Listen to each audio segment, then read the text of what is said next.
Moikka ja tervetuloa seuraamaan mun tiistaipäivää. Mä heräsin. Mä oon tosi huono herää aamuisin. Join kahvia ja aloin sit meikkaa. Söin aamupalaa ja valmistaudun töihin. Kävin vielä matkan varrella ostaa tollasia kynttilöitä. Töitten jälkeen mä menin kotiin, söin nopeasti ja menin asuntonäyttöön.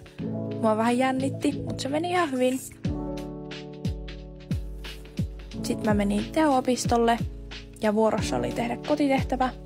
Aika meni tosi nopeasti, mutta mä en saanut sitä valitettavasti kokonaan tehtyä. Sitten mä tulin kotiin, söin, laitoin kynttilöitä palaamaan ja sitten mä halusin vielä piirtää. Mä piirsin yhden piirustuksen ja tossa on vielä 2 päivää sitten piirtämä piirustus. Kiitos kun seurasit mun päivää. Moikka!